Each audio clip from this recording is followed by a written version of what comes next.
બનાસકાંઠામાં નવા વર્ષની શરૂઆતમાં જ અકસ્માતના સમાચાર સામે આવ્યા છે, જેમાં 2 કરતાં વધુ લોકોના મોત થયા છે અને 25થી વધુ લોકો ઘાયલ થયા છે।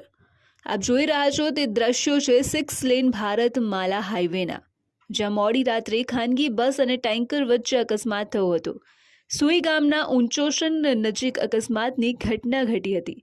રાજસ્થાનથી રાજકોટ બસને અકસ્માત નડ્યો હતો, જેમાં 2 લોકોના મોત થયા છે અને 25 લોકો ઘાયલ થયા હતા। હાલ ભારતમાલા રોડ પર વાહનોની અવરજવર પર પ્રતિબંધ હોવા છતાં પણ વાહનો અવરજવર કરી રહ્યા છે અને ગોઝારા અકસ્માતના સમાચાર મળતા સુઈ ગામ, વાવ અને થરાદ પોલીસ ઘટના સ્થળે પહોંચીને બચાવ કામગીરી હાથ ધરી હતી। મૃતકની લાશને પીએમ અર્થે ખસેડી ઘાયલોને સારવાર અર્થે ખસેડવામાં આવ્યા છે અને આગળની તપાસ પોલીસે હાથ ધરી છે। જોકે નવા વર્ષની શરૂઆતમાં ગોઝારા અકસ્માતમાં 2 લોકોના મોત અને 25 લોકો ઇજાગ્રસ્ત થયા હતા।